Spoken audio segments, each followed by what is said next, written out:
Amém? Nosso Deus, nosso Pai, nós te damos graça por mais uma vez o Senhor nos permitir estarmos juntos por este meio tecnológico para estarmos estudando a sua palavra nesses momentos em que não podemos estar juntos fisicamente. Pedimos que o Senhor nos ajude durante essa reunião, nos guie pelo seu Espírito. Te pedimos todas essas coisas em nome do seu Filho, nosso Senhor Jesus Cristo. Amém. Então, vamos ler Gálatas 3, a partir do versículo 15.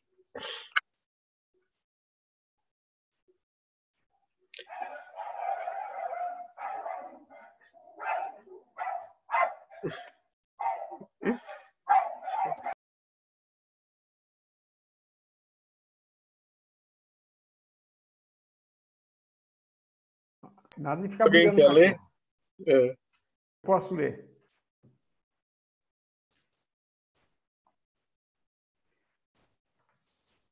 Gálatas, capítulo 3, versículo 15.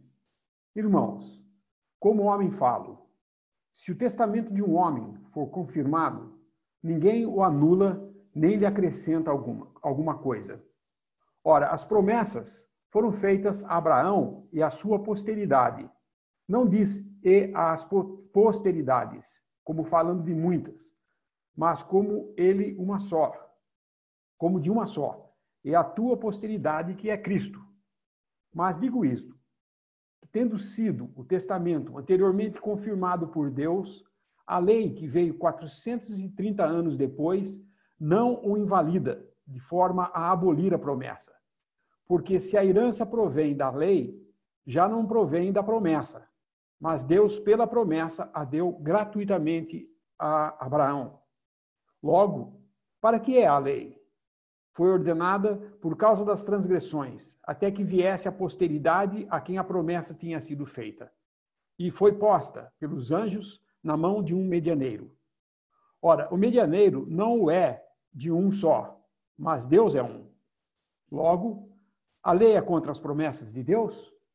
De nenhuma sorte, porque se dada fosse uma lei que pudesse vivificar, a justiça, na verdade, teria sido pela fé, pela lei. Mas a Escritura encerrou tudo debaixo do pecado, para que a promessa pela fé em Jesus Cristo fosse dada aos crentes. Mas antes que a fé viesse, estávamos guardados debaixo da lei e encerrados para aquela fé que se havia de manifestar, de maneira que a lei nos serviu de aio para nos conduzir a Cristo, para que, pela fé, fôssemos justificados. Mas, depois que a fé veio, já não estamos mais debaixo do aio, porque todos sois filhos de Deus pela fé em Cristo Jesus. Porque todos quantos fostes batizados em Cristo, já vos revestistes de Cristo. Nisto não há judeu, nem grego, não há servo, nem livre, não há macho, nem fêmea, porque todos vós sois um em Cristo Jesus. E se sois de Cristo, então sois descendência de Abraão e herdeiros, conforme a promessa.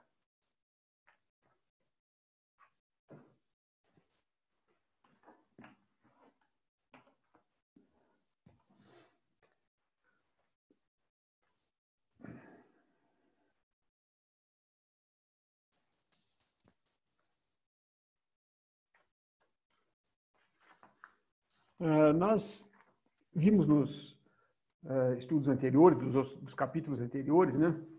Paulo, nesse capítulo 3, está defendendo o evangelho, né? Porque haviam judaizantes que estavam tentando acrescentar o evangelho obras da lei, circuncisão e todas as coisas cerimoniais religiosos judaicos, queria acrescentar a graça. Ou seja, o homem era salvo pela fé e daí continuaria pela fé, mas guardando a lei. Então acrescentava uma coisa ao evangelho. Então Paulo, defendendo isso aí, ele usa ele começa com argumentos, ele usa diversos argumentos doutrinais. Ele usou da experiência da própria conversão dos Gálatas, isso é dos versículos 1 a 4, né, desse capítulo, de 1 a 5. Usou também do exemplo de Abraão, justificado pela fé, fala dos versículos 6 a 9, e depois, pelo testemunho das próprias Escrituras, usando, então, os profetas. Dos versículos 15 a 25, ele trata sobre isso aí.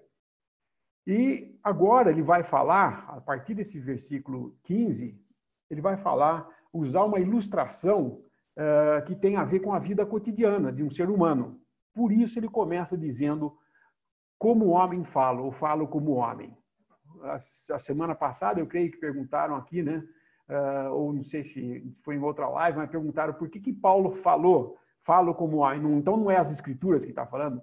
Ele está falando aqui no sentido de, como um humano, como é que funciona essa coisa, né? Porque ele vai mostrar agora, esse argumento que ele vai levantar, é o argumento de que um testamento feito entre homens aqui na Terra, uma coisa humana, um testamento feito por um homem, uma vez outorgado e assinado e realmente demonstrado que era a vontade do testador, ninguém pode mudar nada nele. Nem um juiz na Terra pode mudar um testamento de alguém que escreveu e assinou e falou, é isso mesmo que eu quero, e registrou isso em cartório. Ou seja, ele usa uma ilustração das coisas que os homens fazem entre si, normalmente, para mostrar que, se com os homens existe uma coisa que é um testemunho, né, um testamento, que não pode ser mudado depois de outorgado, como Deus iria mudar uma coisa que ele fez? Um testemunho dele que ele tinha dado de que, pela promessa de graça, em graça, ele prometeu ao descendente de Abraão de que ele ia abençoar todas as nações, inclusive os judeus. Não é todas as nações não judias, judeus e gentios, porque ele estava falando de um descendente, não de vários descendentes. Algumas versões, a nossa versão fala no versículo que ele prometeu um descendente, ele fala o descendente. Alguns falam semente ou descendência. Ele está falando de um que viria depois de Abraão. E, logicamente, não eram seus filhos nem nenhum parente mais distante dele. Era o próprio Senhor Jesus que ele estava falando aqui. Esse o descendente. Isso ele deixa bem claro que era nada menos do que Cristo. Então, esse exemplo que ele vai dar, que ele fala, falo como homem, é porque ele estava colocando uma ilustração que é comum entre os homens para mostrar o que é a imutabilidade dos caminhos ou da promessa de Deus que ele fez a Abraão, né? Esse argumento usa essa ilustração humana porque ele sabia que muitos ali já estavam quase que falando, tá bom, então concordo que Abraão foi justificado pela fé. Mas depois de 430 anos veio a lei, aí então, agora é a lei que vale. Como se a lei pudesse anular a promessa que foi feita por Deus antes. E é isso que ele traz aqui nesse argumento aqui. Ele fala, se o testamento de um homem, versículo 15, se o testamento de um homem for confirmado, ninguém o anula nem acrescenta a ele. Porque é isso que eles estavam querendo fazer no Evangelho, acrescentar alguma coisa. E prestem atenção que a promessa era a promessa de Cristo vindo ao mundo para, por meio dele, abençoar as nações. Ou seja, o sacrifício de Cristo. O evangelho que nós pregamos. Ele estava pregando a Abraão esse evangelho. Ele estava falando bem antes da lei chegar, de que ele, por meio de um descendente, ele ia abençoar todas as nações. E agora estava querendo acrescentar mais coisas. Ele fala, escuta, se entre os humanos, uma vez confirmado no testamento, ninguém pode mexer nele, nem acrescentar, não pode mudar, nem acrescentar. O que vocês estão fazendo? E eles sabiam que tinha pessoas prontas para dizer que concordavam que Abraão tinha sido, então, justificado pela fé na promessa de Deus. Porém, agora tinha que guardar a lei quando chegou a lei. E ele vai mostrar, então, através de outros argumentos que ele vai começar aqui agora, ele vai apontar para os Gálatas o erro que eles estavam caindo em transformar a graça de Deus em alguma coisa diferente. A graça mais alguma coisa. Não tem mais alguma coisa. Graça é graça. Nós vamos ver mais à frente isso daí. Eu tenho uma pergunta que é lá em Gênesis 15, né? Falando dessa confirmação aqui, ou esse assinar, né, da promessa, que é quando o Senhor faz a promessa para Abraão. Que uma vez eu li um comentário, eu queria saber se esse comentário estaria, né, não sei, correto e teria a ver também. Que o Senhor pede para Abraão trazer alguns animais, parti-los no meio e colocar. E aí no versículo 17 fala, Gênesis 15, 17. E sucedeu que, posto o sol, houve escuridão, e eis que um forno de fumaça e uma tocha de fogo que passou por aquelas metades. Naquele mesmo dia fez o Senhor uma aliança com Abraão, dizendo: A tua descendência tenho dado esta terra, desde o rio do Egito até o grande rio Eufrates. E o Queneu, o Quenezeu e o Acadmoneu, e ele continua. O comentário que eu vi fala que esse aqui foi o acordo que Deus fez com Abraão. Que naquela época era como se fosse assinar um contrato. Partir os animais e era dito. E aí as duas partes passavam por entre os animais e aí era dito: se algum dos dois quebrar o acordo, que seja feito a este que quebrou o acordo que foi feito com os animais, ou seja, partidos no meio. Só que aqui mostra que somente a tocha, ou seja, a representação de Deus, passou por entre as partes, e não Abraão, mostrando que era uma coisa da promessa simplesmente de Deus, e não de Abraão, né? Mostrando que não dependia da obediência de Abraão, e sim somente pela promessa de Deus. Aí eu lembro que eu vi esse comentário há algum tempo, e eu não sei se estaria correto essa interpretação ou não. Onde foi que você leu isso? Foi num comentário, eu não vou lembrar direito. Uhum. Foi que às vezes o pessoal posta em grupos esses comentáriozinhos. Uhum. Olha, o que a gente vê aqui é que não existia lei nenhuma ainda, né? A lei vai surgir só depois de 430 anos disso aqui, dessa passagem que você está lendo aqui. Mas, qual era a promessa? A promessa era que ele, no seu descendente, ia abençoar todas as nações, certo? E aqui ele está falando de uma promessa aqui e trazendo um animal e cortando ele no meio. Assim como no Éden, quando o Senhor chamou Adão, onde estás, tal, e depois de feita toda a maldição, tudo que aconteceu e tudo que... Aí ele pegou, sacrificou um animal, pegou as peles, fez roupa para ele e vestiu-os, ele e a Eva. Isso sempre que mesmo sendo por graça, da parte de Deus, tinha que haver o tratamento de justiça. E a justiça, porque uma vez que existia a necessidade de ser justificado, Deus justificar o homem, para ele não ser justo, mas se ele fosse justo, ele não teria amor, porque ele teria que julgar o homem. Então ele sempre tem que trazer um sacrifício no lugar, como figura de Cristo. Aqui nós vemos também um sacrifício, não deixa de ser um sacrifício. O versículo 17 fala, aliás, 17. Onde que fala que ele pega esse animal aqui, partiu no 10, e trouxe-lhe todos esses e partiu-os pelo meio e pôs cada parte deles em frente da outra, mas as aves não partiu. Então ele sacrificou animais aqui, apesar de que não estava pedindo para fazer isso como forma de lei. E Deus estava fazendo isso, porque existia. Agora, as escrituras têm às vezes uma passagem que você pode usar como aplicação ou uma figura, uma sombra de uma coisa, e na realidade ela está dizendo outra coisa. Um exemplo disso no Novo Testamento. Quantas vezes você já ouviu alguém pregando o evangelho e falou que o Senhor estava batendo as portas, se você abrir as portas ele vai entrar e cear com você? É uma aplicação livre para o evangelista fazer. Mas não é o que esse trecho está falando. Esse trecho está falando com Laodiceia, porque Cristo foi colocado para fora da Assembleia. E ele está do lado de fora batendo e falando, se você abrir a porta, entendeu? Então, o versículo, na realidade, não está dizendo que Cristo está na porta do pecador batendo, mas ele está batendo na porta da igreja da Laodiceia, que é o testemunho cristão totalmente sem Cristo. Tirou Cristo da equação.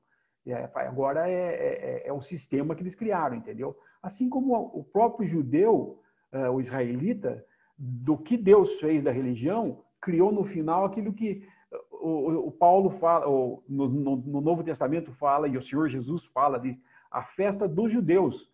Mas não era a festa dos judeus, era a festa de Pentecostes, era uma das 7 festas de Jeová. A festa era de Jeová, não era de judeu. Mas eles transformaram numa festa deles. O Senhor já estava fora. Ele já não estava mais em relação com eles, entendeu? Então, eu creio que aqui mais ou menos seria isso. Mas essa aplicação que você leu, eu não vejo erro nela, não vejo nada de errado de aplicar nesse sentido também. Mas eu vejo mais aqui que ele pegou esse carneiro de 3 anos, a rola e o pombinho, como sacrifício mesmo, e partiu e outorgou aquela promessa que ele estava fazendo. Então, baseado nesse versículo 15, né, da nossa passagem, nós vemos que Paulo, então, está mostrando que a promessa feita em graça a Abraão, de que a sua semente ele ia abençoar todas as nações, não era uma coisa temporária. Não era uma coisa temporária, era uma coisa que permanente, uma vez feita e imutável. Ninguém podia mudar. Assim como ele deu a figura do testamento humano que a gente faz. E hoje, se tem alguma das poucas coisas que se respeita hoje no mundo, é um testamento, né? Porque ele fez, está feito. Ninguém muda mesmo. Principalmente porque o testamento só vai ser lido depois de morto o testador, né?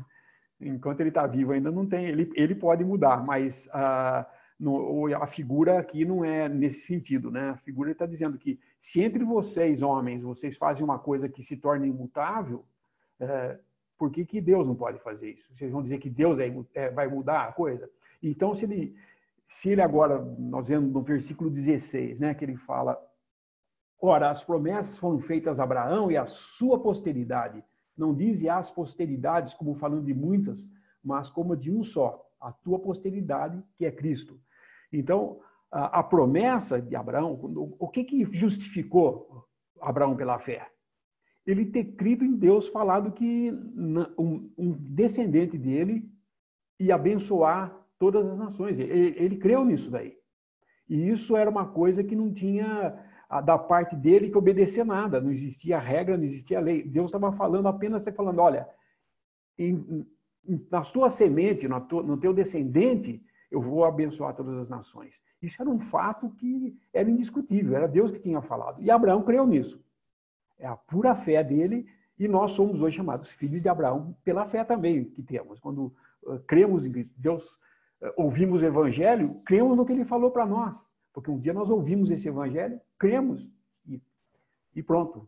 Somos justificados, e agora com a justificação plena, no sentido de que Abraão creu, mas nunca foi completo a sua promessa, porque ele não viu as nações sendo abençoadas em seu filho, em Cristo Jesus.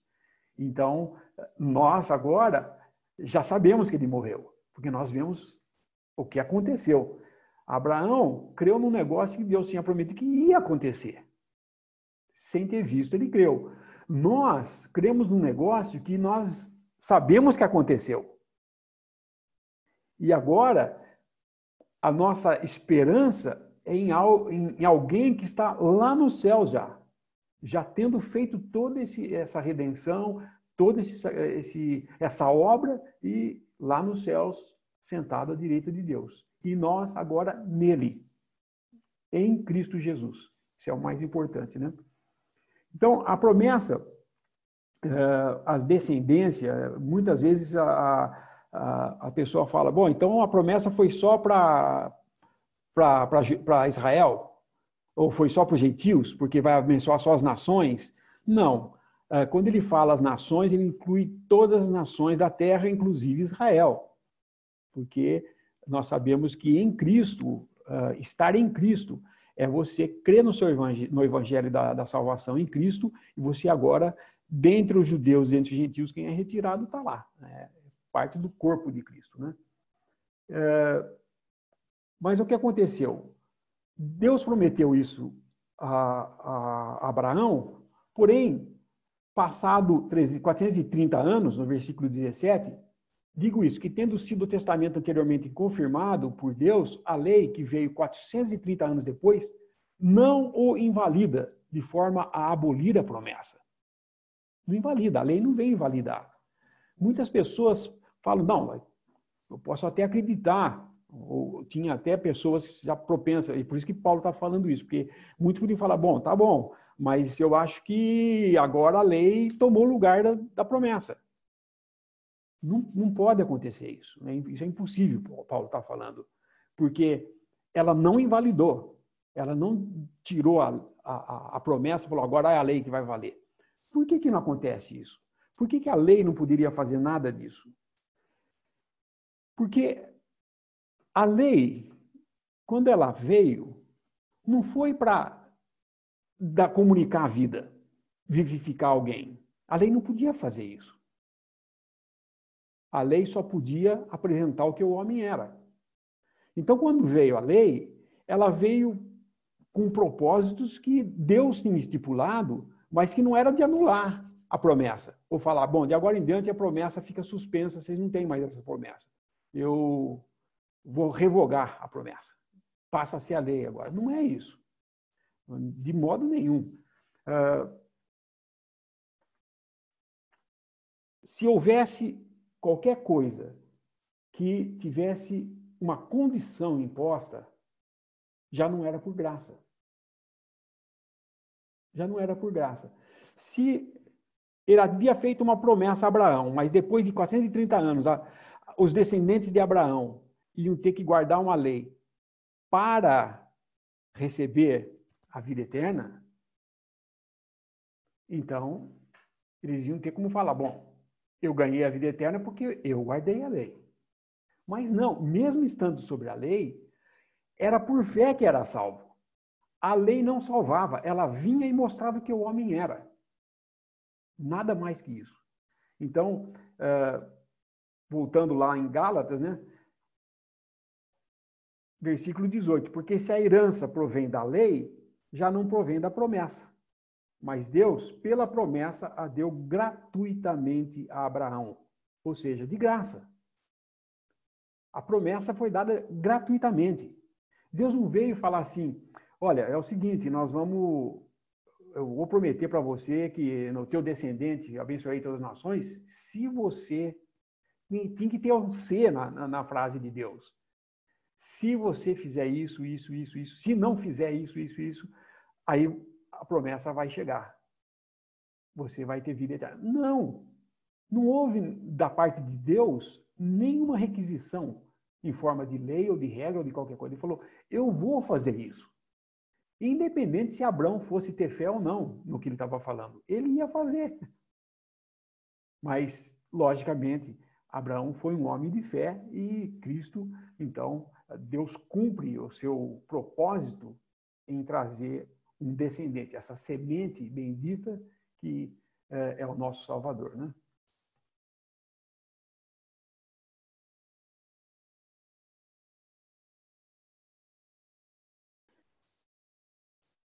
Quando se fala isso, logicamente, sempre passa pela cabeça dos homens. Isso é que nós vamos ver que o Paulo está respondendo agora no versículo 19. Ele já levanta a questão, um outro tipo de argumentar que ele tem. Ele levanta uma questão para responder e com ela ele prova o que ele está querendo dizer.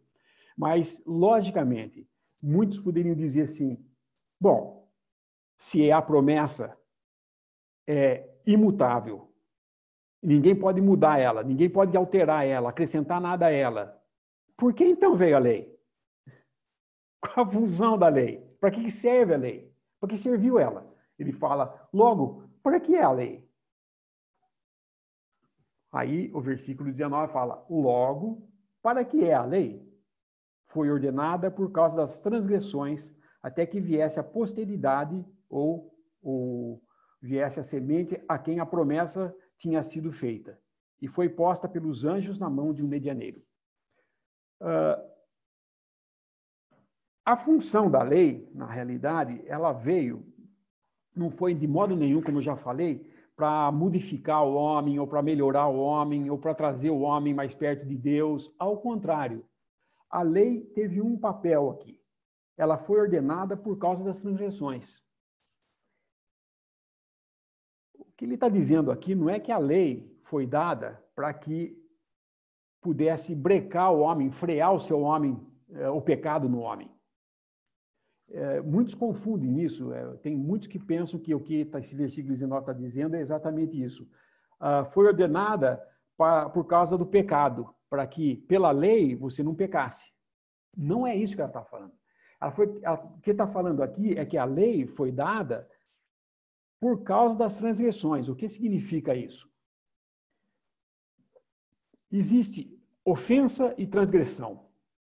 A ofensa é quando você ultrapassa os limites colocados no negócio. E a transgressão é quando você conscientemente se afasta de Deus, não fazendo isso. Por exemplo, nós sabemos que é um péssimo hábito enfiar o dedo no nariz, né? Ficar cutucando o nariz. Isso é um péssimo hábito. Todo pai já teve que falar para o seu filho parar de fazer isso. E tem pessoas que têm esse hábito. Enquanto está no hábito e que ele não é falado, não faça, é só um péssimo hábito. Não é correto fazer e tal. Mas agora surgiu o coronavírus que fala, não põe a mão no nariz. Se você continua, você está sendo um transgressor, não só um mau hábito. É um transgressor, porque falar, não faça isso. E você está transgredindo uma coisa que estão pedindo para você não fazer. Então, basicamente, o que ele está falando aqui é que a lei veio para aflorar, para dar luz ao transgressor, para ele falar assim, eu estou transgredindo, eu estou fazendo errado. E se ele continuar, ele está passando dos limites que foram colocados pela lei. Então, ele se torna culpado. Porém, a lei nunca vai falar assim, olha, para de fazer isso, que eu garanto que você não vai ter problema, que você vai viver eternamente. Não é isso. É como eu falo para meu filho, olha, se você não puser o dedo no nariz, eu garanto para você que você não vai pegar o coronavírus. Mas tem outros meios para fazer isso aí, para pegar isso daí. Então, não é só a questão de não fazer ou obediência. E o pior de tudo é que parece que quando você fala para não fazer, é daí que quer fazer mesmo, daí aflora a vontade. É isso exatamente o que a palavra nos diz. Quando não existia a lei, o pecado não era levado em conta. Não que o pecado não existia, existia. Até antes de Adão pecar, já existia o pecado. Em Adão, quando ele estava no seu estado ainda de inocência, junto com Eva, eles não pecavam, eles não tinham pecado. Eles tinham uma consciência inocente, eles eram inocentes, mas o pecado estava agindo ali já, porque a serpente já estava mentindo ali. Antes de haver o primeiro pecado, já houve a mentira. Então, houve sim o pecado existia antes. Adão não foi o inventor do pecado. Satanás é o criador disso aí, não o homem. Mas o homem caiu na artimanha e caiu em pecado, e por isso, então, entrou o pecado na raça humana. E a raça humana, então, agora vive debaixo desse estigma. O que a lei fez? O pecado existiu desde Adão até Moisés. Mas, quando veio a lei, aí a lei falava assim, não adulterarás. Eu vou perguntar para vocês, por que não existia a lei? Adão fazia tudo aquilo? Ele matava, ele adulterava, ele fazia tudo, roubava. Não, não fazia isso. Porém, quando a lei veio, desde Adão até Moisés, homens pecaram. Caim matou seu irmão, né? Lameque, logo depois comete, tem lá 6 esposas, sei lá quantas, um monte de esposa, e assim vai. O homem começa a fazer um monte de coisa errada. Porém, ele não tinha uma lei dizendo, você está condenado por ter feito isso. Porque eu dou sempre esse exemplo, né? Às vezes eu pego uma foto antiga da minha cidade e eu vejo a rua central, tem carro nas duas mãos andando, um para lá, outro para cá, tal, porque era, no tempo não tinha movimento, então não tinha nenhuma placa de contramão. Limeira é uma cidade assim, todas as ruas têm todas só um sentido, basicamente quase todas as ruas. Só quando é a avenida que não tem, mas a maioria das ruas em Limeira é de uma mão só. Então você está andando assim, você vai cruzando alternado, uma mão para cá, uma mão para lá, uma mão para cá, você vai alternando assim, você vai vendo as ruas passando na sua frente desse jeito. Mas houve um tempo nessa cidade que não existia nenhuma placa, não existia nenhuma lei estipulando qual era a via que eu tinha que andar de um lado e qual que eu tinha que andar de outro. Se eu hoje pego uma foto de 50 anos atrás e vejo uma pessoa andando, eu falo assim, esse cara está andando errado. Porém, não existia a placa, então ele não estava transgredindo lei nenhuma. Mas se ele pegar essa fotografia e falar para o seu guarda, ó, seu guarda, o senhor está querendo me multar, mas ó, aqui, ó, tinha gente já há 50 anos atrás andando na contramão aqui. Vai falar, meu amigo, nesse tempo não existia lei, agora tem. Você viu a placa, você transgrediu. Você andou no lugar errado. Então, a lei veio fazer isso, ela só veio mostrar o que você faz de errado. Ela não veio comunicar poder para você sair dessa situação, ela não veio te dar uma nova natureza para você ser capaz de fazer as coisas certas. Ela simplesmente te coloca diante de um espelho que mostra que seu rosto está sujo, mas não te dá água para lavar. E você, então, vai despertar em você o quê? A consciência de que você é terrivelmente perdido, você não consegue fazer as coisas certas. Você precisa de alguém que te liberte. Aí nós caímos no Romanos 7. Miserável homem que sou. O que eu queria fazer eu não faço. O que eu queria fazer não faço. O que eu não quero eu faço. Miserável homem que sou. Ele entra num conflito, porque ele sabe que o que é o certo e não consegue fazer o certo. Isso é o que a lei faz com a gente. Então a lei não poderia comunicar nunca a vida e nunca vai comunicar mesmo, mas ela tem o seu lugar sim. Não quero dizer com isso que a lei é errada, ou que a lei tem um problema. A lei não tem problema nenhum. Quem tem problema é o homem. A lei está lá. Mas ela não está fazendo coisa errada. A lei, inclusive, é santa, justa e boa. Quem que é o que está errado aí? A lei? Não, o homem. E quando ele se desperta para isso, ele é iluminado, a sua consciência é ativada e ele percebe isso, ele chega na conclusão desse homem de Romanos 7. Miserável homem que sou, quem me livrará do corpo dessa morte? Mas graças a Deus por nosso Senhor Jesus Cristo. Ele então entende que a força para ele sair dessa situação não está nele, está fora dele.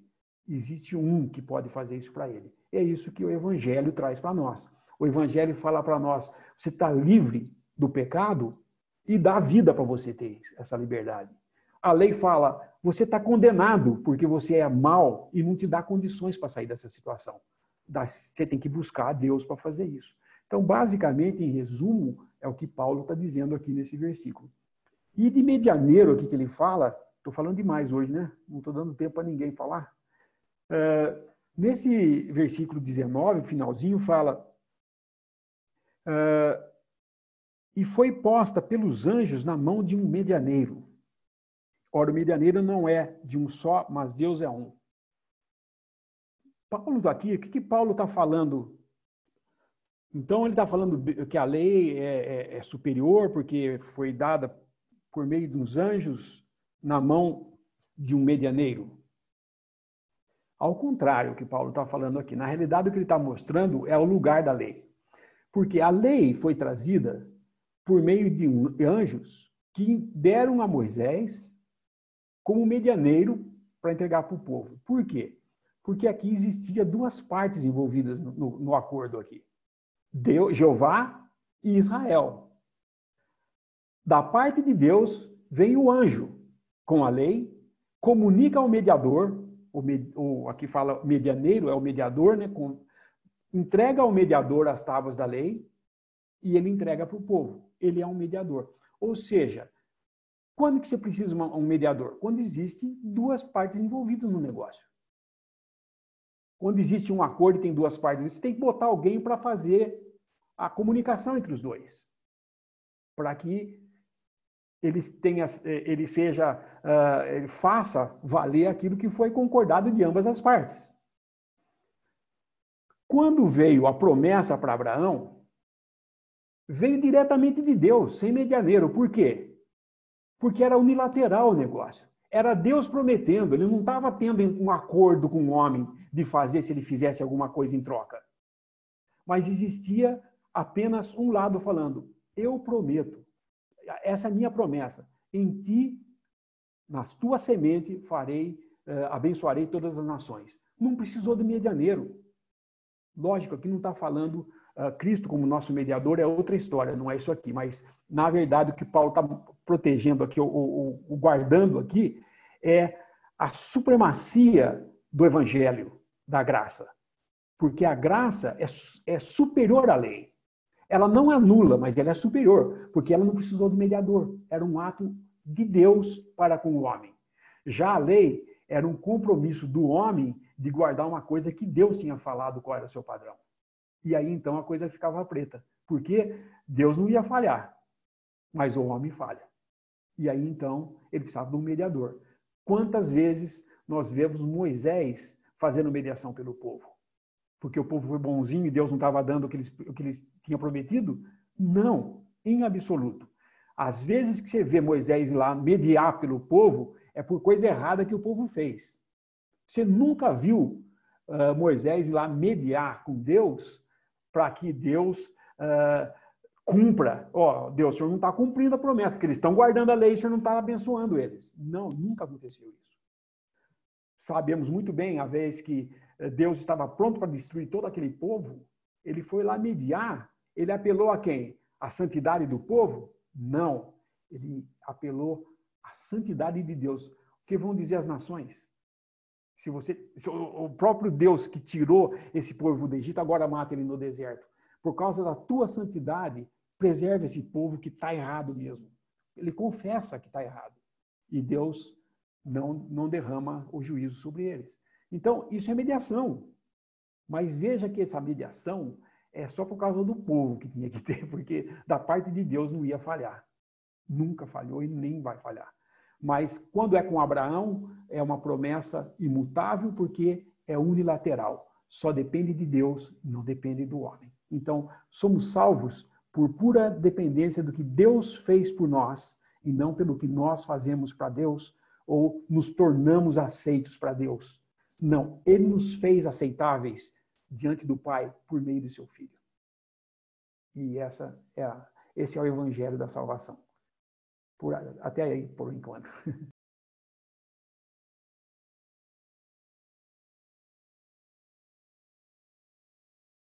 Eu gosto de uma passagem lá em 2 Timóteo que mostra essa fidelidade do Senhor. 2 Timóteo 2, 11 até o 13.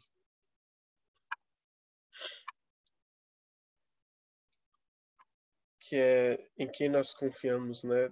Porque ele prometeu, porque ele disse que nós somos salvos por graça, isso é o que nos mantém firmes. De 2 Timóteo 2, 11. Palavra fiel é esta, que se morrermos com ele, também com ele viveremos. Se sofrermos, também com ele reinaremos. Se o negarmos, também ele nos negará. Se formos infiéis, ele permanece fiel, não pode negar-se a si mesmo. É interessante como Paulo faz o jogo aqui. Ele coloca um ponto e um contraponto sempre batendo. Mas quando chega na infidelidade do homem, não tem como Deus se tornar infiel por causa da nossa infidelidade. Ele permanece fiel, porque não pode negar a si mesmo. Não nega-se a si mesmo. Então, essa é a base da nossa esperança, que a santidade de Deus, o caráter de Deus, a fidelidade de Deus é que está em jogo na nossa salvação, e não a nossa. Como disse o irmão, Paulo ele se antecipa a possíveis perguntas vindas dos judaizantes. A primeira pergunta que Paulo faz, o que é a lei? E ele definiu muito bem aqui, nesses versículos, falando sobre a lei, a questão do medianeiro, o mediador. e que foi de muita ajuda, viu, irmão? Porque aqui fica claro que esse mediador não é Cristo como mediador, né? Mas aí foi muito bem explicado. Aí uma segunda questão que o Paulo levanta, como se estivesse se antecipando a pergunta dos judaizantes, está no versículo 21. Né? Ele já pergunta e imediatamente ele responde. Ele coloca no versículo 21, logo, a lei é contra as promessas de Deus? E aí, de maneira enfática, firme, como Paulo tem sido ao longo de toda esta carta, ele responde, de nenhuma sorte. Ou seja, a lei, de forma nenhuma, é contra as promessas de Deus. E aí ele continua, porque se fosse dada uma lei que pudesse vivificar, a justiça, na verdade, teria sido pela lei. Só que ele deixa claro aqui que a lei não é contra a promessa, porém a lei ela não dá vida. A lei ela só condena. A lei ela só amaldiçoa, na verdade. E ela não abençoa, ela não dá vida, ela não vivifica, que são coisas diferentes. E isso complementa, obviamente, o que foi explicado nos versículos anteriores sobre o papel da lei. Né? A lei é tornar realmente para que o homem possa enxergar as suas transgressões e verificar que em si mesmo ele não tem nenhuma justiça, é algo que vem totalmente de Deus. Ou seja, o homem não pode fazer absolutamente nada para se justificar diante de Deus, nenhuma obra. Nenhuma obra. É bem interessante, viu? Aprendendo agora sobre essa carta aos Gálatas, eu estou cada vez mais assim surpreso o quanto nós, muitas vezes, de maneira ignorante mesmo, a gente se coloca debaixo de lei, né, de princípios de lei, sabendo que tudo é pela fé, né? Muitas vezes nós queremos nos justificar diante de Deus, nos justificar diante dos homens, através de atitudes, através de regras, de comportamentos, de leis que nós mesmos criamos ou aquelas que foram impostas no passado. Isso é realmente está cada vez mais claro o evangelho do nosso Senhor Jesus Cristo, a justificação pela fé está cada vez mais clara aqui, cada vez mais nítida aqui, para que nós possamos ainda mais reconhecer e valorizar o sacrifício do nosso Senhor. Então, Paulo, ele já responde aqui, né? Uma segunda questão. A lei é contra as promessas de Deus? Não. Ela não é contra as promessas de Deus. É como ele responde aqui, de nenhuma sorte. Porque na lei não há poder para dar vida, não há poder para abençoar. A lei ela só tem mesmo essa questão de amaldiçoar. E no comentário do irmão Bruce, né, ele até cita um exemplo lá em Deuteronômio, mas eu acabei não lendo a questão lá em Deuteronômio 27. Se algum irmão tiver lido e puder usar isso como exemplo, baseado nesse versículo, seria interessante. Deuteronômio 27, dos versículos 11 ao 26. Aqui, Moisés dá uma ordem ao povo. Vamos ler. Versículo 11 de Deuteronômio 27. E Moisés deu ordem naquele dia ao povo, dizendo: quando houverdes passado o Jordão, estes estarão sobre o monte Gerizim, para abençoarem o povo: Simeão, Levi, Judá, Issacar, José e Benjamim. E estes estarão para amaldiçoar sobre o monte Ebal: Ruben, e Gade, e Azer, Zebulão, e Dan e Naphtali. E os levitas protestarão a todo o povo de Israel em alta voz e dirão: maldito, tal. E aí ele começa a falar isso daí. Só que termina o capítulo com todas as maldições do monte Ebal. Então eram 6 tribos no monte e outras 6 tribos no outro monte. 6 tribos tinham que amaldiçoar, dizer todas as maldições. E a outras 6 tribos tinham que dizer todas as bênçãos, as bendições. Tinha que abençoar o povo. E nessa narrativa você vê aqui que só as 6 tribos que estavam no monte Ebal fizeram toda a maldição. Maldito todo homem que fizer imagem de escultura, tal. Mas os que estavam no monte de Gerizim ficaram em silêncio. Não abriram a boca. Não aparece eles louvando ou abençoando. Por que isso? o irmão fala, isso é uma figura de que Deus está mostrando pela lei, só vem maldição, não pode vir bênção. Eles não podiam abençoar porque não tinha como abençoar. A lei não podia fazer isso. Mas a bênção vem por meio da promessa de Deus, em sua graça, de dar a todos gratuitamente, sem contrapartida. Então, por isso que não precisava de mediador, no sentido de mediar se a gente ia guardar a graça ou não. Isso não depende de nós. Entenda isso. A lei dependia do homem guardar ou não. Mas a graça não depende de nós. Eu vou guardar a graça para ser... Não. Não tem isso. Porque uma vez que você crê no evangelho da graça, você jamais vai se perder. Você pode andar errado, você pode pecar, você pode... Eu não estou falando que você deve fazer isso e nem é o caminho do cristão. Mas se ele se afastar de Deus, ele pode ser enganado e cair nessas histórias. Se ele pender para o lado da carne, gera morte. Não é morte física, não é morte espiritual, é apenas a morte moral. Você fica longe de Deus, você perde o gozo da sua salvação. E isso é importante nós sabermos. Porém, a graça de Deus continua conosco, porque quando a gente vem e confessa o pecado, a graça de Deus está ali para nos confortar, nos restaurar e nos colocar de volta nos trilhos, né, do caminho próprio para o cristão. Então, isso é muito importante. Por que ele mostra esse exemplo dessa Deuteronômio aí? É interessante mesmo. Irmão Lineu, em Gálatas 3:29, né, quando está escrito aqui, e se sois de Cristo, então sois descendência de Abraão e herdeiros conforme a promessa. Quando você lê essa parte, esse versículo, me veio muito em mente Romanos 4, né? Todo o contexto que Paulo explica e valida o evangelho, primeiro utilizando Abraão, depois fala sobre Davi. E uma passagem em Romanos 4:16 me chamou a atenção e eu queria saber se uma complementa a outra, né? Se essa de Gálatas, essa 3:29, 3:29? Isso, 3:29, se ela tem alguma relação ou alguma complementa a outra em relação a Romanos 4:16, que diz, portanto, é pela fé, para que seja segundo a graça, a fim de que a promessa seja firme a toda a posteridade, não somente a que é da lei, mas também a que é da fé que teve Abraão, o qual é pai de todos nós. É só isso. No inglês fica muito fácil a gente entender isso, porque no inglês ele usa duas palavras, child and son.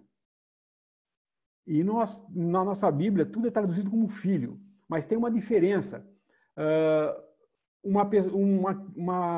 Alguém que nascesse descendente de Abraão, ele era um child, uma criança de Abraão.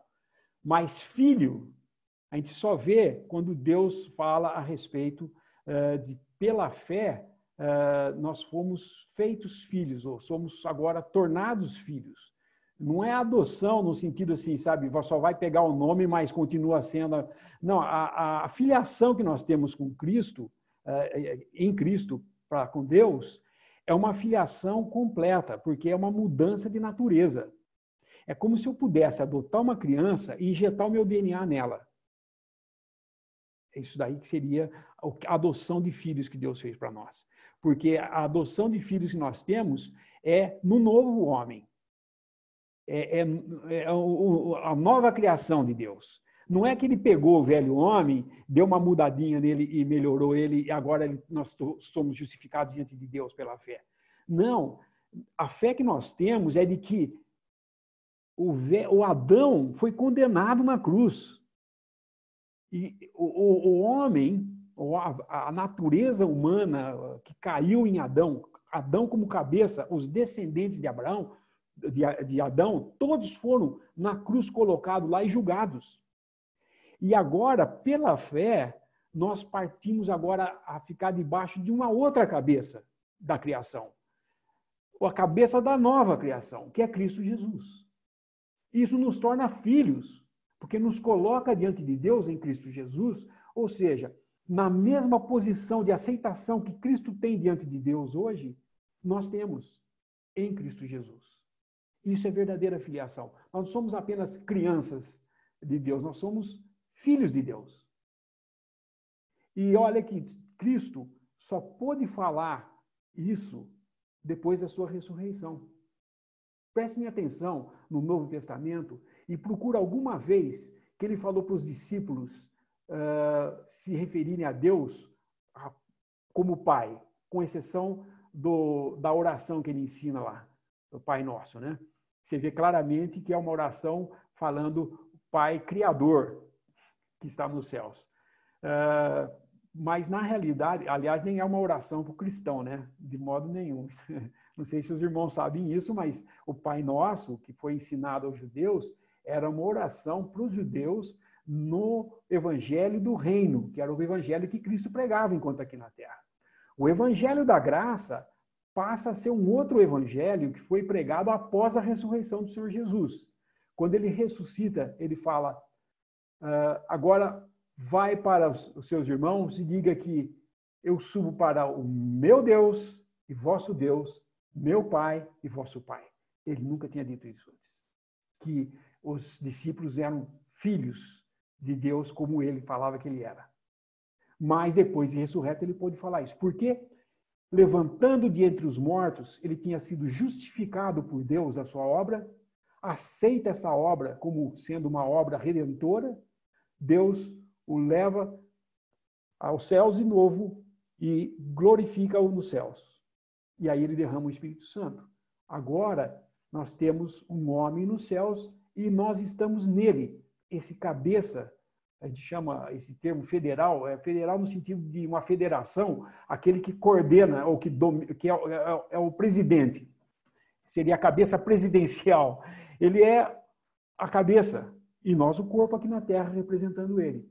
E Deus nos vê em Cristo. Ele não vê Olineu sentado na cadeira, ele vê em Cristo.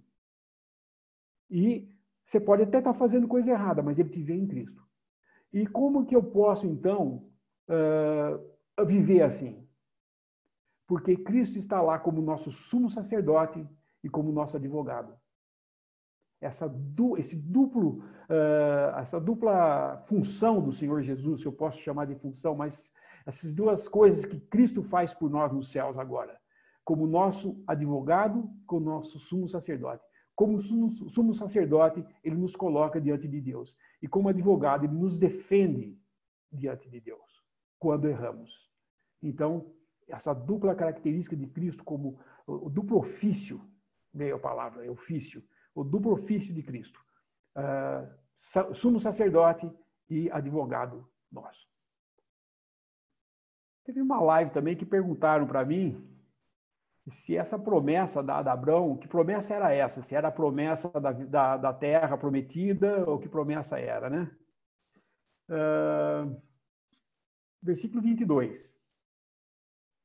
Mas a Escritura encerrou tudo debaixo do pecado, para que a promessa pela fé em Jesus Cristo fosse dada aos crentes. Essa era a promessa. Essa promessa foi feita a Abraão, essa promessa foi feita a todos, e todos os que creram, desde Adão até o último homem que pisar a face dessa terra antes do arrebatamento, é a fé em Cristo Jesus, que é por graça essa promessa de Deus, que nele ele iria abençoar todas as nações. E é o que ele tem feito. Toda a ruindade do homem, toda a falta de sensibilidade pelas coisas de Deus do homem, não vai de modo nenhum privar Deus de fazer o que ele quer fazer. Não vai frustrar a promessa de Deus que ele fez a Abraão e nem revogar essa promessa. Ela vai ocorrer. E já ocorreu, mas nós ainda aguardamos esse dia em que ele virá nos levar daqui, porque daí, então, quando finalmente arrebatados, transformados na própria presença de Deus, nós vamos voltar para demonstrar tudo isso para o mundo. Isso é maravilhoso, né? A obra de Cristo completa na sua plenitude. Vai quando, então, os céus se encherá da sua glória e todos vão ver e justificar que ele era, sim, o rei de Israel e foi rejeitado. Os próprios que os traspassaram vão ver isso, e as nações vão prestar homenagem a ele, trazendo todo o tempo, né, durante o milênio, prestando homenagem a ele. E no finalzinho, vamos ter Satanás solto de novo, tentando enganar alguns, e aí sendo julgado, lançado no lago de fogo. Aí os mortos da segunda ressurreição, né, que seria a ressurreição de condenação, vão ser ressuscitados, condenados e lançados no lago de fogo, que não foi criado para o homem, mas para Satanás e seus anjos. Aqui no capítulo, os versículos 23, 24 e 25, Paulo utiliza duas figuras para a lei, né? Duas funções aqui para a lei. No versículo 23 ele coloca: mas antes que a fé viesse, estávamos guardados debaixo da lei e encerrados para aquela fé que se havia de manifestar. Primeiro ele coloca aqui a questão de a fé, né? O irmão Bruce até explica isso no livro, né? No comentário, que toda vez que a palavra fé ela vem precedida de um artigo, né? Ela está se referindo à revelação, né? A revelação de Cristo, não somente na força interior do homem em acreditar em Deus, mas quando ele cita a fé, né? De maneira que, mas antes que a fé viesse, ou seja, a revelação do nosso Senhor Jesus Cristo, estávamos guardados debaixo da lei e encerrados para aquela fé que se havia de manifestar. Então aqui é a primeira figura que Paulo usa para a lei, a figura de um carcereiro, né? Imagina só, a lei como um carcereiro. Ele utiliza as palavras guardados, no versículo 23, e também encerrados. Então, até que a fé fosse manifesta, ela viesse, a revelação do Senhor acontecesse, a lei atuava como uma espécie de carcereiro. Mas carcereiro para quem? Para aqueles que estavam submetidos a essa lei. Obviamente, o povo judeu, porque os gentios eles não estavam sujeitos a essa lei. E aí Paulo fala, versículo 23, mas antes que a fé viesse, estávamos. Então ele também se coloca, ou seja, a nação judia, antes de Cristo, né, ligada à lei, a lei funcionava como uma espécie de carcereiro. Então essa é a primeira figura que Paulo utiliza a respeito da lei. E aí no versículo 24, ele oferece uma segunda figura da lei. Então a lei ela funciona como carcereiro, mas ela também funcionou de uma outra forma. Versículo 24. De maneira que a lei nos serviu de aio, para nos conduzir a Cristo, para que pela fé fôssemos justificados. Essa palavra aqui, aio, eu não entendia. Aí eu fui ver em outras versões, eu achei a palavra pedagogo. A lei serviu de pedagogo. Mas o irmão explica que a palavra ela tem um sentido de tutor. Então, as duas figuras que Paulo apresenta aqui da lei, a primeira no versículo 23 é como um carcereiro, e a segunda no versículo 24 como um tutor. E aí o interessante é que o irmão também explica no comentário que esse versículo 24 aqui, na versão corrigida que nós temos, ela pode gerar um outro sentido, quando ele diz assim, de maneira que a lei nos serviu de aio para nos conduzir a Cristo, ou seja, a lei nos conduziria a Cristo.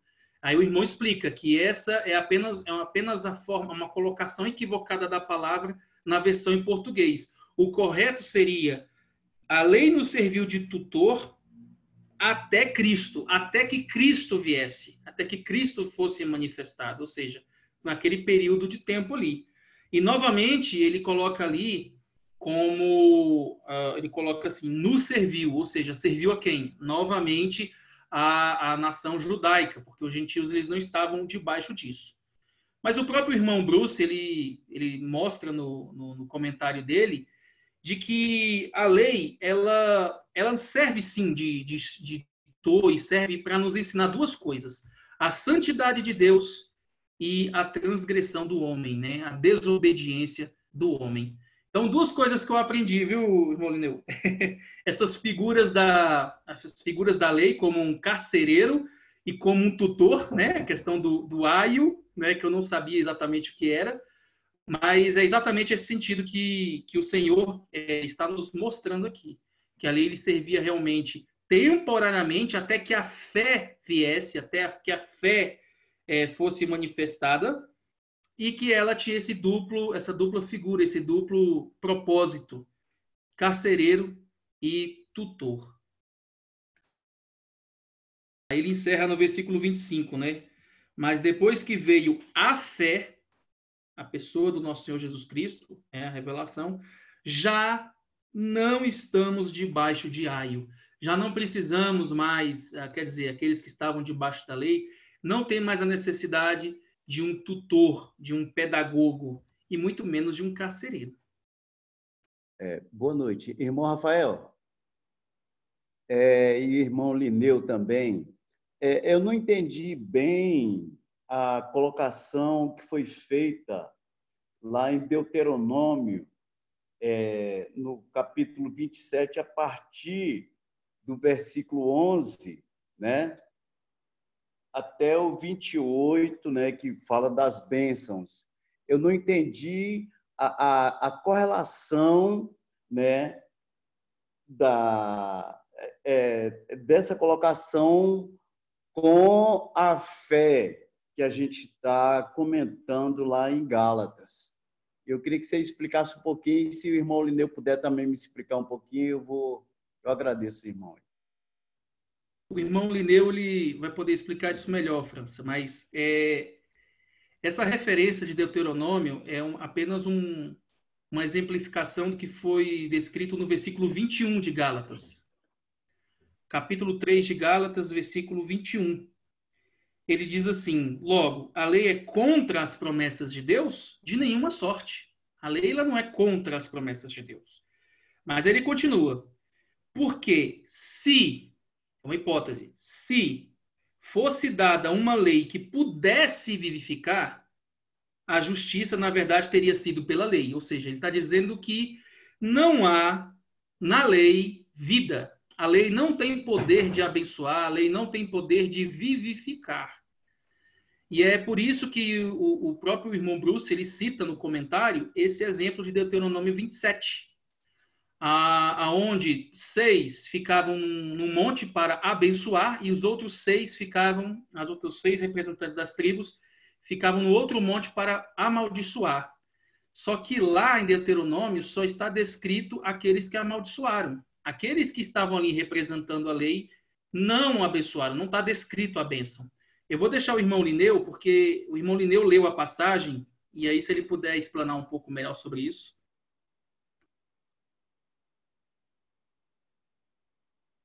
No capítulo 27, que a gente começa no versículo 11, quando Moisés dá a ordem naquele dia para dividir os 12 tribos em 6 e 6. 6 iriam ficar em cima do monte de Gerizim e 6 sobre o monte de Ebal. Os de cima do monte de Gerizim iam ter que proclamar as bênçãos de Israel. E os 6 em cima do monte de Ebal iam ter que proclamar as maldições que iriam correr sobre eles, se não guardassem a lei. Isso tem relação com a lei. Porque se você lê os versículos, eu li até o versículo 14, onde os levitas então falam em voz alta ao povo.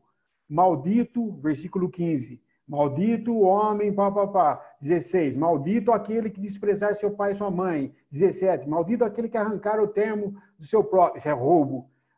Maldito aquele que fizer o cego erre o caminho e se enganar seu próximo. Maldito aquele que perverter o direito do estrangeiro.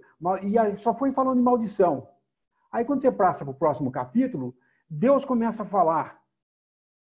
Mas cadê os outros 6? Das outras 6 tribos falando da bendição? Não tem ninguém. Eles não falam. Por quê? Isso era uma figura de que a lei não poderia abençoar ninguém. Isso é uma demonstração de que a lei não abençoa. Ela só traz maldição. Porque ela fala para o homem o que ele não deve, o que era para fazer e mostra, maldito o que não fizer. E ninguém fez. Porque a palavra em Romanos nós temos essa revelação. Não há um justo, nenhum sequer. Não há ninguém que faça o bem, nem todos se desviaram. Então, o que a lei pode fazer? Só mostrar o que o homem é. E mostra. entendeu? Mas ela não nos dá vida para fazer qualquer coisa contra isso. Aqueles judaizantes entre os Gálatas que queriam trazer a lei como forma de vida para o cristão, e até hoje você vê pessoas desse tipo, né? Entre os adventistas, por exemplo, eles falam, não, é Cristo que salva, mas você, depois de cristão, tem que andar na lei, porque a lei é a vontade de Deus. Não. A lei não é a vontade de Deus ali, nesse sentido. A lei não foi para, eu vou dar essa lei para que vocês façam isso daí. É para mostrar que vocês não conseguem fazer isso e que vocês precisam de libertador. Porque ela não traz bênção para vocês, só maldição. E cá entre nós, foi o povo que pediu a lei. Se você prestar bem atenção no que você lê no Antigo Testamento, o povo falou, tudo o que fizeres, faremos. Antes sequer de descer as 10 tábuas do monte, eles já estavam quebrando o primeiro mandamento, fazendo idolatria. Antes de sair a lei, eles já estavam mostrando quem eles eram. O próprio Arão tinha pegado o ouro das mulheres, derretido e feito 2 bezerros. Falou, eis os deuses que te tiraram do Egito. Então, o que ficou bem claro aí é que bênção poderia trazer aquelas placas da lei para eles? Nenhuma, só maldição. E eles sabiam disso, porque eles eram um fardo para a nação de Israel.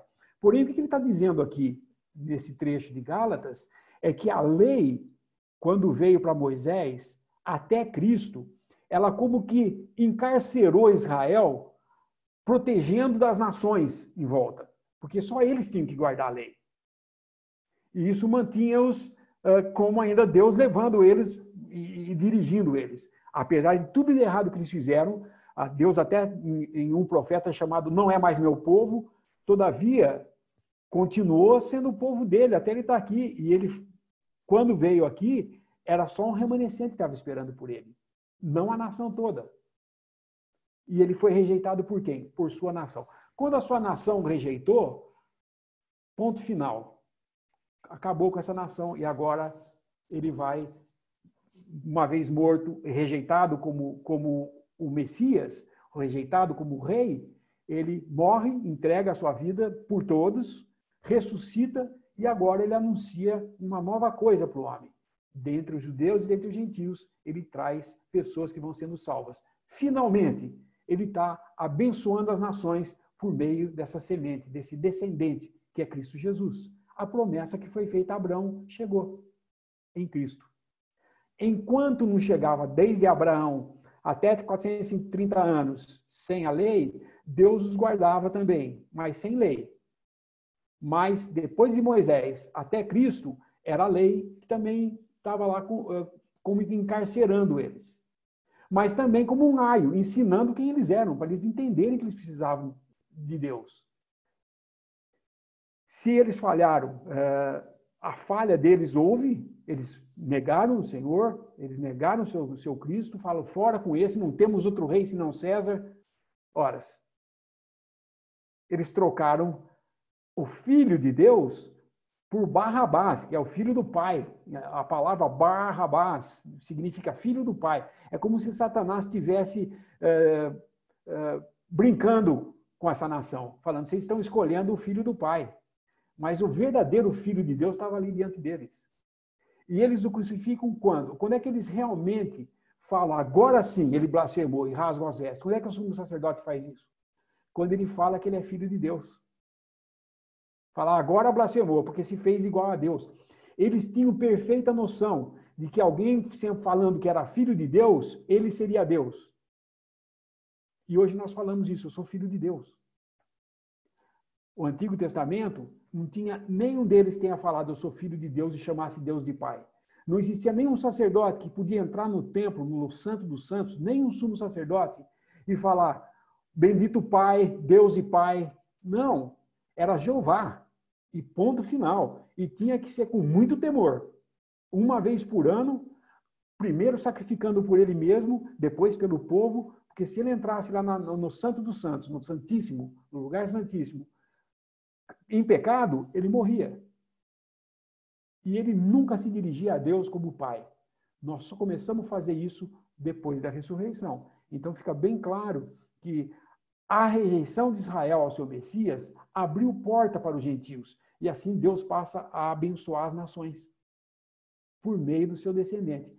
E que também esse mesmo sacrifício serve para os judeus também.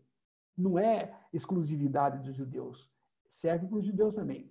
Porque tanto Abraão, quanto Adão, quanto qualquer santo do Antigo Testamento, é salvo pela graça de Deus também, pela fé que eles tinham nesse que viria, porque eles sabiam que viria um, que iria libertar de tudo.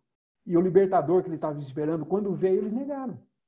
Agora, eles vão outra vez, depois dos 7 anos de tribulação, eles vão ver o rei e vão entrar na terra finalmente e vai estabelecer o reino, ele reinando com sua igreja e todas as nações serão abençoadas finalmente no milênio, né? Mas ele já hoje deixa para nós um pouco do que é o céu, quando nós estamos em Cristo Jesus, sabendo que estamos assentados nos lugares celestiais em Cristo Jesus. E o último versículo fala, né? E se sois de Cristo, então sois descendência de Abraão e herdeiros conforme a promessa. Nós somos herdeiros conforme a promessa que Deus havia feito a Abraão, que em Cristo ia abençoar todas as nações. E hoje nós somos abençoados em Cristo Jesus. Então nós somos, como diz aqui, descendentes de Abraão, nesse sentido. Temos a promessa. No versículo 26, fala, porque todos sois filhos de Deus pela fé em Cristo Jesus. No grego, essa palavra de filho, ela é traduzida como lugar de filho, tem a ver com a filiação. Se o irmão puder falar um pouco sobre a filiação, que é algo tão grande, né? Essa posição de filho que nós temos em Cristo, se o irmão puder explanar um pouquinho sobre isso, essa realidade, essa importância que nós temos diante de Deus como filhos, né? Seria interessante. Nós ainda temos 12 minutos. Se o irmão puder explanar um pouco sobre isso, seria interessante, visto que dos versículos 26 a 29 mostra a posição do crente, né? Tanto na posição celestial como a posição terrenal. Mas se o irmão puder falar um pouco sobre isso, sobre a filiação, lugar de filhos, como filhos de Deus aqui do versículo 26, seria interessante. Ok. É muito comum a gente ouvir a expressão no mundo, todos somos filhos de Deus.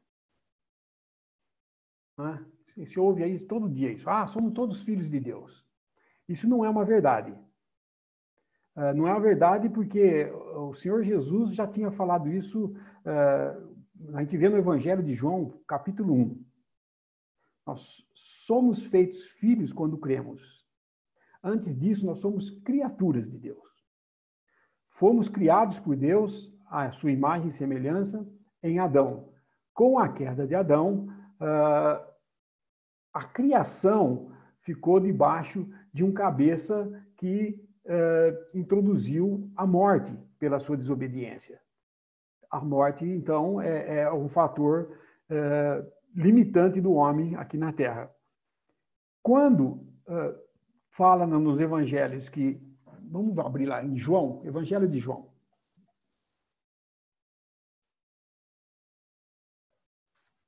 Capítulo 1.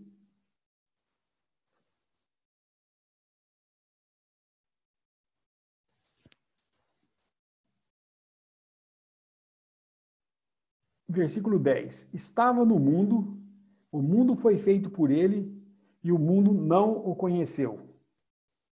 Veio para o que era seu, e os seus não o receberam. Então, aqui está incluindo tanto os gentios quanto os judeus, que nenhum deles recebeu. O mundo não conhecia, e o judeu não recebeu. Conhecia, mas não recebeu. Porém, o versículo 12 esclarece, mas a todos quantos o receberam, deu-lhes o poder de serem feitos filhos de Deus, aos que creem no seu nome. Então, a filiação é algo que não é eu que me candidato a ser filho, ou eu ponho meu nome lá no hall para adoção, e alguém, então Deus vem e me adota. Não é isso. Não é adoção nesse sentido de um filho bastardo que não tem pai nem mãe e ele é socorrido. Mas é no sentido de que Deus comunica a vida de seu filho a nós pela fé. Quando nós ouvimos o evangelho na salvação e cremos nesse evangelho, nós somos selados com o Espírito Santo. Porém, para ouvir esse evangelho, é necessário que eu tenha vida. Essa vida é o que se fala em Efésios. Vamos abrir lá em Efésios 2.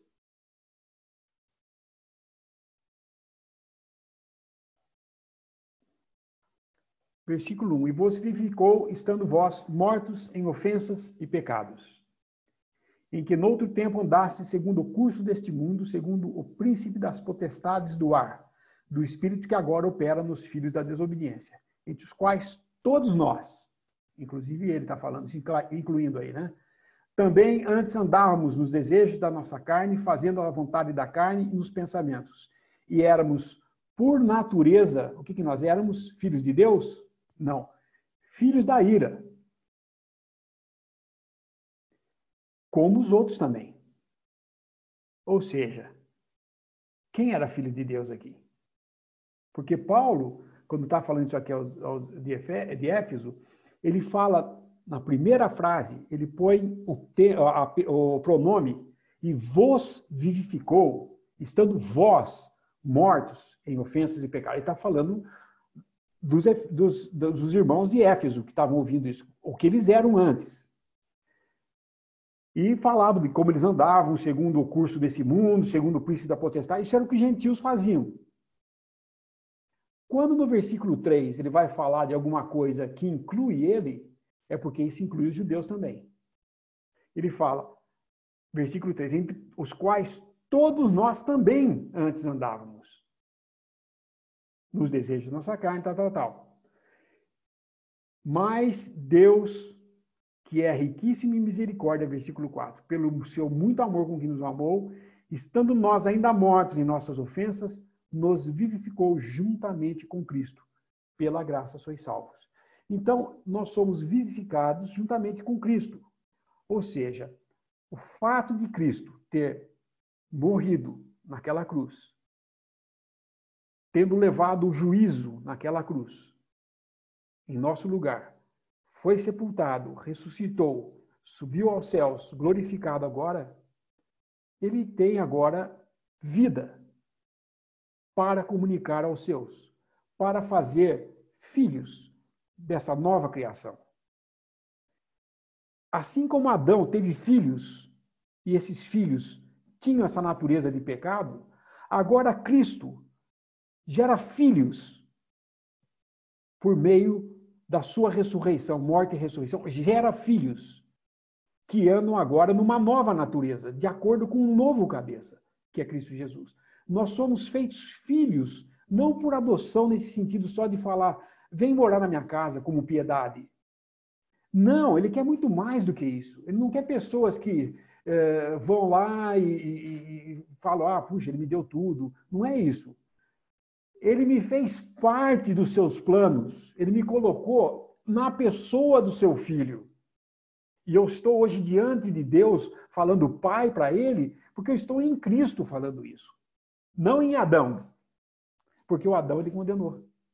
Então, essa filiação é muito mais do que apenas, eu sou um filho de Deus. Como falam no mundo aí, vira e mexe, todo mundo é filho de Deus, vai todo mundo para o céu. Não. Nós somos filhos de Deus porque Cristo está nos céus. É isso que você crê? Então você é um filho de Deus. Porque você não crê em Cristo, você não tem nada a ver com isso. Você não tem parte nisso aí. Porque a nossa participação nisso não depende de nós. Qual de vocês aqui resolveu nascer um dia? Pediu para o seu pai te ter? Nenhum de nós. Nós fomos gerados. Sem a nossa permissão. Nós fomos gerados, nós passamos a nascer. Qual cristão pode falar que ele pediu para ser filho de Deus? Nós fomos feitos filhos. Nós não nos tornamos filhos quando obedecemos. Nós somos filhos agora em Cristo Jesus, porque ele foi o homem obediente. Como Adão foi o homem desobediente em seus pecados, acabou com toda essa raça, Deus colocou na cruz tudo isso daí, julgou tudo, e agora ele tem um novo homem e nós somos filhos de Deus. Chamamos a Deus de Pai. Abba, Pai. O Abba significa no sentido a criança falando, porque aparentemente em todas as línguas, quando a criança começa a balbuciar, é ba, ba, ba, é a primeira palavra que ela fala em qualquer língua. Então surge essa ideia de Abba, Baba, Pai. É a criancinha falando Abba, Pai. Papai, entendeu? Ela está falando papaizinho. Essa expressão significa mais ou menos isso. Então, nós somos tornados filhos nesse sentido. Não é que nós somos adotados e apesar de ser totalmente diferente de Deus. Não. Deus nos vê hoje, é meu filho, é Cristo Jesus, é a nova criação. Nesse sentido, nós somos filhos mesmo e ninguém toma da mão dele os seus filhos. Ele nos guarda como uma mãe zelosa, né? Aquela figura que ele fala em Jerusalém, quantas vezes quis abraçar debaixo de umas asas, como a galinha pega os seus pintinhos, assim ele quis fazer com Jerusalém. Esse é o amor de Deus. Ele nos quer guardar como seus filhos, porque um irmão usou uma expressão num livro muito interessante. Ele fala que Deus ama tanto seu filho que quis mais filhos com ele e nos fez filhos em Cristo Jesus para que habitássemos o céu. Então, a obra de filiação não é alguma coisa que você consegue através de guardar alguma lei ou de ter feito isso ou aquilo. É dom de Deus, é dom de Deus. É Deus que nos chamou para essa nova criação.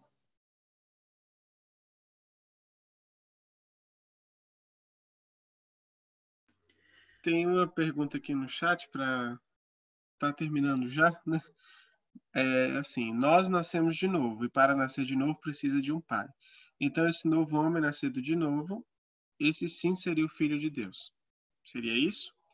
E eu acrescentaria, esse processo então de filiação seria quando eu nasço de novo, eu sou feito filho, mas no sentido de child, em inglês. E quando eu creio no Senhor, eu viro son, que é nesse sentido superior. Seria isso? Eu não diria isso, que seria child, e depois... Quando nós recebemos, nós somos vivificados, isso aí essa vivificação é a vida de Cristo injetada em nós. A questão é maturidade, não se eu sou child, porque o que era apenas filho por descendência, o que Deus falou para Israel, quando o Senhor falou para Israel, quando começaram a falar, nós temos como pai Abraão, assim, Deus pode fazer dessas pedras descendentes de Abraão. Não é quem nasceu de Abraão que é salvo pela fé. Porque a salvação não é por ser filho de Abraão. É pela fé que Abraão teve. É ter a fé que Abraão teve, entendeu? Então, eu não diria que é isso. Agora, essa pergunta, eu não posso comparar o nascer de novo com uma coisa natural como é o nosso nascimento, né? Porque é a mesma coisa que o Nicodemos falou. Como pode? Ele está levando para o lado humano. Como é que pode um homem nascer de novo? Pode voltar no ventre da sua mãe? Ele está imaginando que o nosso nascimento tem que ser um negócio como é o nascimento de um humano, que precisa ter um ovo e um espermatozoide para juntar e dar uma célula e começar a reproduzir. Não é isso. Deus não fez isso. Ele criou em Cristo Jesus. Nós somos em Cristo Jesus. Não é em nós. Eu não sou independente. Eu sou agora membro de um corpo. E ele é o cabeça. Então, quando fala de novo nascimento, é a semente divina que nos comunica a capacidade de ouvir o evangelho da nossa salvação. Esse que é o ponto, por isso que ele chama de novo nascimento. Mortos em delitos e pecados, ele dá essa capacidade. Porque, na realidade, muitos falam assim, você fala que nós estamos mortos, mas eu sei que eu estou vivo. A gente vê que está vivo, né? Quando ele fala lá, mortos em vossos delitos e pecados, é a morte espiritual do homem. O homem está espiritualmente morto para Deus. Não há comunicação espiritual com Deus, porque ele é carne. E a carne não tem nada de espiritual e não pode agradar a Deus. Como nós podemos agradar a Deus? Em espírito. O que ele fala para a mulher samaritana? Ah, nossos pais falam que é neste monte, vocês falam que é naquele monte. O Senhor Jesus falou, agora é o tempo em que nem nesse monte, nem naquele, mas adorareis agora em espírito e em verdade. Por quê? Israel adorava em verdade a Deus, mas não em espírito, porque o espírito nunca habitou neles. Eles adoravam na verdade, porque a verdade tinha se dado a eles. Israel era o depositário da verdade de Deus, eles eram oráculos de Deus, eles tinham. Porém, o que Deus estava procurando? Adoradores que o adorem em espírito e verdade.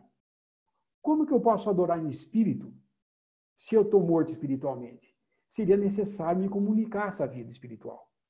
Então, o novo nascimento é o nascimento espiritual para as coisas de Deus, que é comunicado por Deus mesmo. Não sou eu que ganho essa capacidade de ouvir fazendo alguma coisa. Não tem jeito de fazer isso, porque a carne não pode fazer nada de produtivo para Deus, aceitável para Deus, porque ela está contaminada pelo pecado. Mas Deus comunica essa vida de Cristo em nós, essa semente divina, que nos desperta para ouvirmos o Evangelho e, quando cremos, somos selados.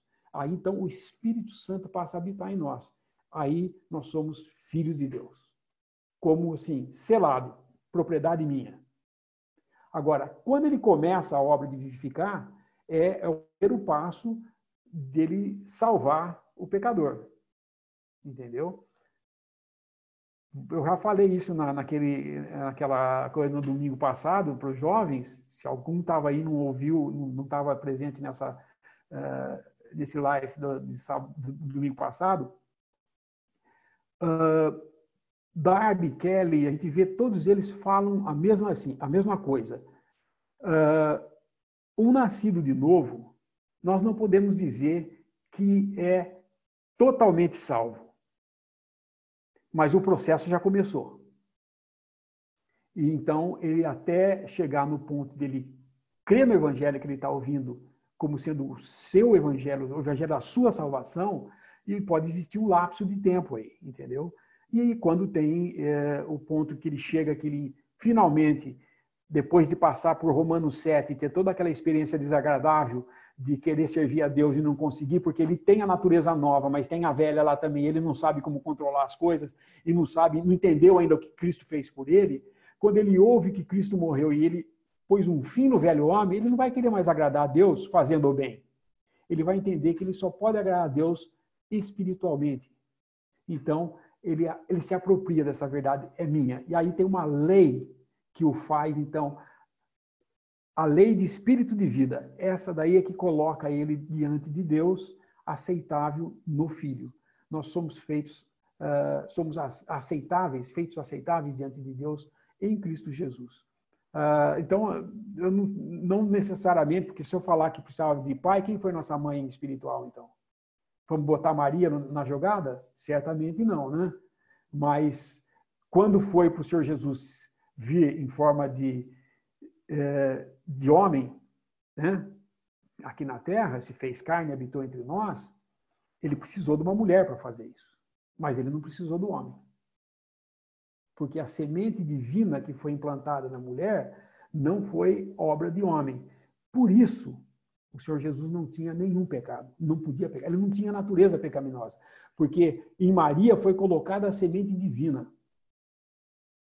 Por isso que faz questão de mostrar que, estando ela virgem ainda, porque ela gerou uma coisa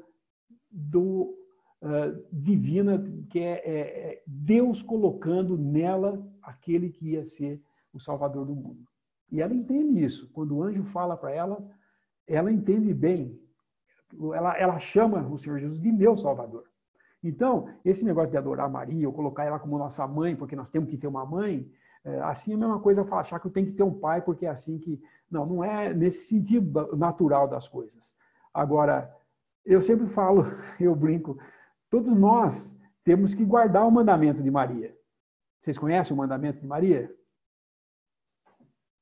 O mandamento de Maria está no Evangelho de João. Fazei tudo o que ele vos disser. Isso. Quando acaba o vinho naquela boda de Caná... Spoiler, viu, irmão? Quando ela acaba o vinho, vem e perguntar para ela o que fazer, ela fala, fazei tudo o que ele vos mandar. Então, esse é o único mandamento que Maria deixou na palavra de Deus, é esse. Fazer o que Jesus mandou fazer, não o que ela queria que fazer. Mas, realmente, não é nada natural, não pode comparar com coisas naturais, humanas, assim, nesse sentido aqui. É muito mais elevado e divino a obra de Cristo em nós, no processo de nos vivificar. E somente o Espírito de Deus pode nos vivificar por meio de Jesus Cristo, e por meio da sua palavra e do Espírito Santo pode nos vivificar. A lei nunca poderia fazer isso. Tem a escola de Maria também, né, Lineu? Você pegou diploma lá ou não?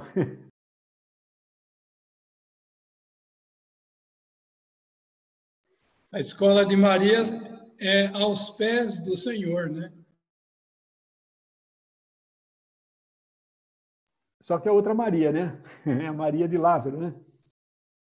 Amém. Deu nosso horário. Se algum irmão puder orar para a gente encerrar.